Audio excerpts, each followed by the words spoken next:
여호수아 15장 1절에서 12절 말씀 함께 같이 읽겠습니다.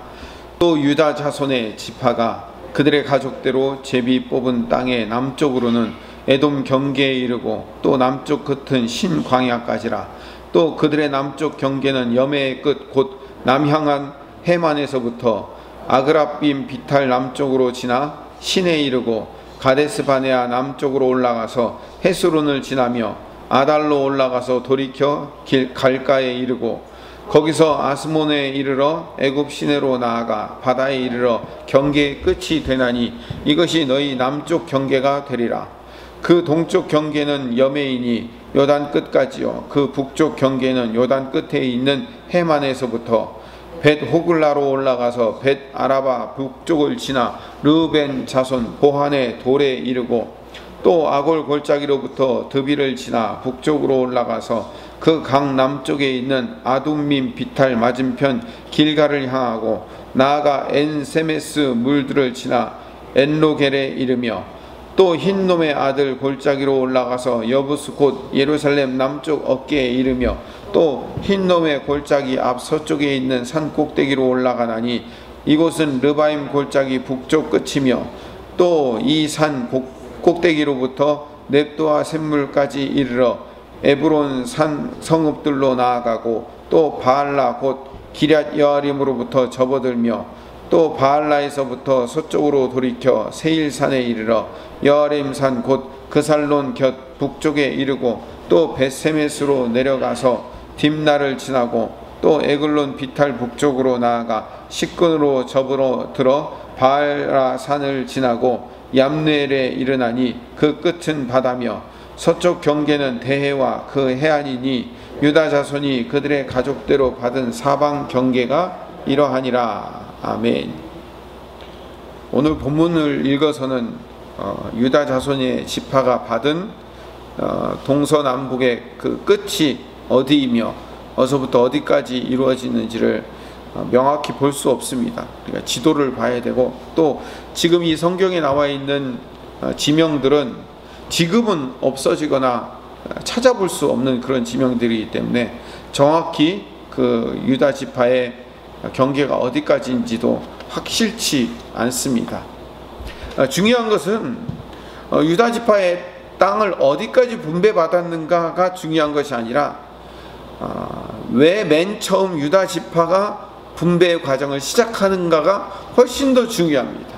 왜 유다 지파가 제일 먼저, 그러니까 뭐 유다 가나안 동쪽 두 지파 반이야 먼저 분배받았기 때문에 그렇다 치고 요단 서쪽으로 넘어와서 9지파 반 중에서 왜 유다 지파가 제일 먼저 분배 과정이 시작되었는가? 유다 지파는 그 야곱의 12아들들 중에 실질적인 장자의 역할을 감당했기 때문에 맨 처음에 그 땅 분배 과정이 설명되어 있는 겁니다. 우리가 잘 아는 대로 유다 지파의 그 선조인 그 유다는 야곱의 12아들 중에서 넷째 아들이에요. 레아의 자녀로 태어났습니다. 창세기 특히 요셉 이야기 중간에 보면 이 넷째 아들임에도 불구하고 특별한 리더십을 이 유다가 발휘하고 있는 것을 보게 됩니다. 이 요셉이 미운 짓을 하니까 11명의 형제들이 이 요셉을 죽이려고 해요. 그때 이 넷째 아들 유다가 다른 형제들의 말, 그러니까 이 요셉을 죽이자는 제안을 받아들이지 않고 그 제안을 바꿔서 미디안 상인들에게 노예로 팔도록 설득한 인물이에요. 뭐 죽이는 거나 노예로 파는 거나 비슷하지 않습니까? 이 유다의 마음 안에는 이게 노예로 팔도록 설득한 다음에 그 동생을 살리려는 그런 마음이 있었던 거죠. 애굽에 곡식을 사러 갈 때도 아버지 야곱을 설득해서 베냐민을 데려갈 수 있도록 아버지를 설득하고 중재의 역할을 탁월하게 감당한 인물이 바로 이 넷째 아들 유다였습니다.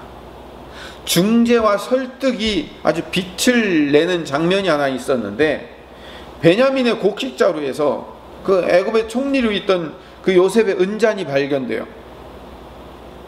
그래서 이 범인으로 이제 베냐민을 데리고 가려고 할 때, 베냐민을 이제 종으로 삼으려고 할 때, 다른 모든 형제들이 있었는데도 불구하고 다른 형제들을 대변해서 이 유다가 애굽의 총리와 담판을 져요. 그러니까 자기 동생인 요셉인지 모르죠. 그러나 이 요셉의 총리와 담판을 짓고 요셉의 애굽의 총리를 설득시키려고 하고 나중에는 자기 자신을 희생해요. 그래서 내가 차라리 남을 테니까 우리 아버지가 가장 사랑하는 저 베냐민을 보내달라라고 자기 자신이 종이 되겠다고 말하는, 희생하는, 정말로 실질적인 큰아들의 역할을 감당하는 인물이 요셉입니다. 원래 애굽의 장자는 야곱의 장자는 누구였어요? 르우벤이었죠. 근데 르우벤이 야곱의 장자 역할을 감당하지 못하게 된 원인이 그 야곱의 후처인 빌하와 동침함으로 말미암아 장자의 자리에서 탈락당합니다. 그리고 둘째와 셋째였던 시므온과 레위는 여동생 디나의 강간 사건 때문에 그 세겜 부족 전체를 멸망시키는 그 잔인함을 보임으로 말미암아 둘째와 셋째도 장자 역할을 감당할 수 없는 없게 되었습니다. 그래서 결국 이제 넷째인 이 유다가 점점 장자의 역할을 실질적으로 감당하기 시작하는 거예요. 그래서 결국 이 유다는요, 아버지 야곱이 마지막 창세기 49장에, 창세기가 50장까지 이루어졌으니까 49장이면 거의 마지막이잖아요. 마지막에 12아들들을 하나씩 축복할 때 창세기 49장 9절에서 12절에 실질적인 장자로서의 축복을 받게 돼요. 유다는 사자 새끼로다. 내 아들아, 너는 움킨 것을 찢고 올라갔도다. 그가 엎드리고 움크림이 숫사자 같고 암사자 같으니 누가 그를 범할 수 있으랴. 규가 유다를 떠나지 아니하며 통치자의 지팡이가 그 발 사이에서 떠나지 아니하기를 실로가 오시기까지 이르리니 그에게 모든 백성이 복종하리로다. 그의 나귀를 포도나무에 매며 그의 암나귀 새끼를 아름다운 포도나무에 맬 것이며 또 그 옷을 포도주에 빨며 그의 복장을 포도즙에 빨리로다. 그의 눈은 포도주로 인하여 붉겠고 그의 이는 우유로 말미암아 희리로다. 라고 야곱을 통하여서 하나님의 예언적 복이 임하는 장면이에요. 근데 특별히 10절에 보면 규가 유다를 떠나지 아니하며, 이 규라는 게 뭐냐면은 그 군대에서 장군들이 요만한 그 지휘봉을 들고 다녀요. 그 지휘봉을 규라고 불러요. 그 규가, 그러니까 지휘봉이 유다를 떠나지 않냐며 통치자의 지팡이, 이 통치자의 지팡이는 이제 규는 요만한 지휘봉이지만 지팡이는 이렇게 짚고 다니는 큰 거죠. 그 통치자의 지팡이, 왕의 지팡이가 떠나지 않을 것이다 라고 얘기하는 거예요. 언제까지? 실로가 오시기까지 이르리니, 이 실로는 메시아의 상징적인 단어예요. 실로가 오시기까지라는 것은 메시아가 오시기까지 그 역할을 감당할 것이다 라고 얘기하는 거죠. 그래서 실질적으로 유다 자손 안에서 대대로 왕이 나올 것이다 라는 상징적인 예언을, 야곱의 그 예언적 축복의 메시지를 전달하는데, 실제로 유다 지파에서 계속 왕이 나오잖아요. 다윗의 후손, 이 왕이 계속 이어지잖아요. 왕정 시대가 돼서 다윗 왕으로 말미암아 이스라엘 지파 중에서 가장 중요한 지파가 돼요. 나중에 솔로몬 이후로 남북 왕조로 갈리지만 북왕국 이스라엘은 아수르에 의해서 멸망당해요. BC 722년에. 근데 남왕국 유다는 그 이후로도 200년 동안 계속 이어지면서 물론 이제 남왕국 유다 자체는 멸망하지만 바벨론 586년에 바벨론 포로로 끌려감으로 멸망당하지만 바벨론 포로 이후에도 그 예루살렘으로 다시 돌아온 자들이 누구예요? 이 유다 백성들이 다시 돌아오죠. 그래서 그들이 유다 백성들만 돌아옴으로 말미암아 그들이 이스라엘 백성이 아니라 실질적으로 유대인이 된 거예요. 그러니까 이스라엘 백성들을 지금도 유대인이라고 부르는 이유는 바벨론 포로 이전에 북왕국 이스라엘 10지파가 남하하고 남왕국 유다는 베냐민 지파 조금 하고, 그리고 유다 백성들이 거의 대부분 차지하고 있었는데 바벨론 포로로 갔다가 돌아온 백성들이 거의 대부분 유다 지파만 돌아온 거예요. 제사장 조금 하고 레위인들 조금 그리고 아주 극소수의 베냐민 지파 사람들 이렇게 왔기 때문에 그들을 후에 유대인이라고 불리우게 된 거예요.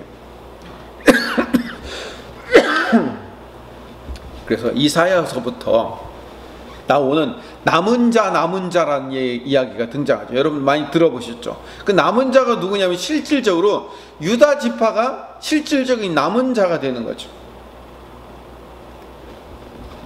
이처럼 유다 지파가 실질적인 장자의 역할뿐만 아니라 남은 자의 역할을 감당했기 때문에 유다 지파가 가장 중요한 역할을 감당해서 이 땅 분배 과정에서 유다 지파가 제일 먼저 기록되어 있었던 겁니다.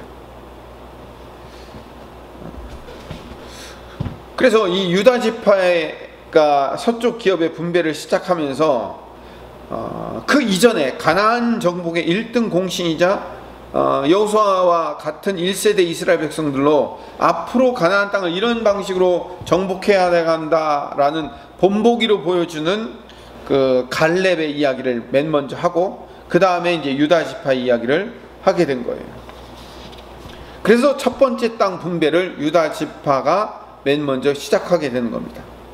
그리고 이 유다 지파는요, 가나안 서쪽에서 가장 크고 많은 영토를 차지한 지파가 돼요.